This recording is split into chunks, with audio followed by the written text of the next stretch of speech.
नमस्कार, मैं हूँ विवेक। आप देख रहे हैं द फिल्मी चर्चा। इस समय हम हैं मुंबई में, गोरेगांव में हैं हम। और ये शहर बहुत सारे लोगों के सपनों का शहर है। सपने लेकर के लोग इस शहर में आते हैं, कुछ कामयाब होते हैं, कुछ हार मान जाते हैं, लेकिन ये सिलसिला थमता नहीं। इस शहर में बहुत सारे लोग सफल होकर के जाते हैं और कामयाबी के झंडे गाड़ते हैं।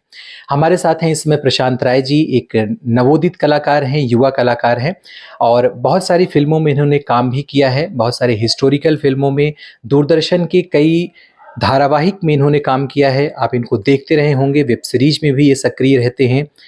आने वाले समय में प्रशांत की क्या फिल्में आ रही हैं, कैसा काम करने वाले हैं, इन सब की जानकारी हम उनसे लेंगे। बहुत बहुत स्वागत है प्रशांत आपका। Thank you sir. Thank you so much. आपने बहुत अच्छा मतलब इंट्रोडक्शन कराया।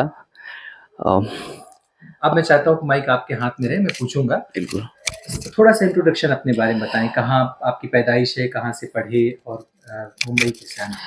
जी, मैं बनारस से बिलोंग करता हूँ। मैं वहीं पैदा हुआ। 4th स्टैंडर्ड तक मेरी पढ़ाई वहीं हुई। फिर उसके बाद कुछ घर के कुछ इश्यूज़ थे और कुछ मेरे साथ ऐसी प्रॉब्लम्स हो गई थी, उसकी वजह से मेरे फादर ने मुझे बॉम्बे बुला लिया। फिर मैं जब यहाँ आया तो यहाँ मेरी बाकी की एजुकेशन यहीं हुआ। इंजीनियरिंग मैंने यहाँ पे की। मैंने ऑटोमोबाइल इंजीनियरिंग की। लेकिन मैं शुरू से ही मेरे मेरे मेरे गाँव में एक चीज़ चलती आ रही है, नाटक। हमारे पूर्वांचल साइड में ज़्यादा नाटक चलता रहता है। तो मैं शुरू से ही मेरे घर में, जैसे मेरे चाचा हो गए, वो रावण का कैरेक्टर करते थे, मेरे फादर खुद राम का रोल करते थे, मेरे भाई सीता का रोल करते थे। तो मुझे भी वो चीज़ें लगती थी कि यार ये क्या ऐसी चीज़ है, बहुत मज़ा आता था, अपने तरफ खींचता था। तो मैं वो कोयले का ऐसा रगड़ कर उसका मोच बना के मैं रावण की सेना में भर्ती हो जाता था, क्योंकि बाकी कोई सेना रहती नहीं थी। तो मैं अपने चाचा के साथ खड़ा हो जाता था। तो बहुत अच्छी चीज़ें लगती थी, हमेशा मुझे अपनी तरफ खींचती थी। तो शायद यही रहा कि बॉम्बे ने मुझे अपनी तरफ खींच लिया किसी भी कारण से, लेकिन बुलाया।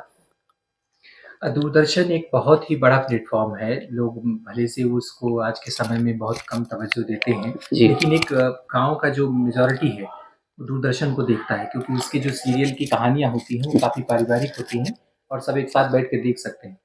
सीपी जी के साथ जो आपने उनकी प्रोडक्शन या कहें कि उनके साथ मिलके काम किया, कैसा रहा अनुभव, कैसे मिला आपको शो? जी, बहुत अच्छा रहा। लेकिन सबसे पहले मैं आपको ये बता दूँ, दूरदर्शन की आप बात कर रहे हैं, हम सब तो दूरदर्शन देखकर ही बड़े हुए हैं। जहाँ तक एक्टिंग के कीड़ा है, वो हमें दूरदर्शन ने ही दिया हुआ है। शक्तिमान हो गया, आर्यमान हो गया, जूनियर जी हो गया, रामायण या महाभारत। मतलब मैं तो आज के समय का ही लड़का हूँ, लेकिन जो मैंने ज़िंदगी देखी है, मतलब गाँव में उस टाइम कि 1 हफ्ता डे में लाइट होता था, 1 हफ्ता नाइट में लाइट होता था। हम लोग इंतज़ार किया करते थे दूरदर्शन का कि रामायण शुरू होगा, और जैसे ही आवाज़ आता था और रामायण का जो वो टून बजता था, तो वो सब चीज़ें दूरदर्शन ने करा है। और मुझे लगता है कि दूरदर्शन एक ऐसी चीज़ है कि एक कलाकार जो होता है ना, जो एक अच्छा कलाकार होता है, वो दूरदर्शन से निकला है। चाहे वो वाजपेयी साहब है, वाजपेयी साहब तो आज भी दूरदर्शन के काम करते रहते हैं। और अच्छे जो मेकर है रमेश सिप्पी साहब, वो सब तो दूरदर्शन के करते रहते हैं। और मुझे नहीं लगता कि ऐसा सोचना चाहिए एक एक्टर को, ये कि ये छोटा प्लेटफॉर्म है, ये बड़ा प्लेटफॉर्म है। आप अपना टैलेंट एक सड़क पर भी दिखा सकते हो। अगर आप एक अच्छा नाटक कर रहे हैं तो लोग आकर आपको देखेंगे। तो प्लेटफॉर्म का कोई फर्क नहीं पड़ता। दूरदर्शन को आप छोटा नहीं कह सकते, बहुत बड़ी चीज़ है हमारे लिए। तो भगवान है वो, चार्ली चैपलिन समझ लीजिए हमारे लिए। मुंबई शहर में बहुत कम लोग जो है वो सफल हो पाते हैं। जी। बहुत संघर्ष वाला शहर है ये, काफ़ी आपाधापी, और सब अपने में व्यस्त रहते हैं। इसमें जो नई पीढ़ियाँ, जो नए युवा हैं वो आना चाहते हैं अगर मुंबई, तो आपकी सफलता कैसे उनके लिए लाभदायक हो सकती है, या आप कुछ कहना चाहें उनके लिए कि कैसे यहाँ पे संघर्ष करें?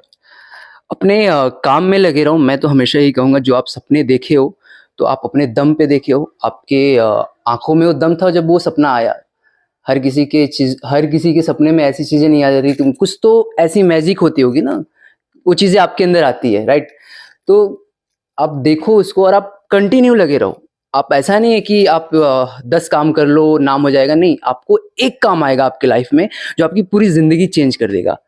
तो आप उस एक काम के लिए लगे रहो, बस ईमानदारी से अपना काम करते रहो। बाकी तो मिलना ना मिलना वो तो नेचर के ऊपर है, हमारे हाथ में वो नहीं है सर। हमारे हाथ में सिर्फ काम करना है।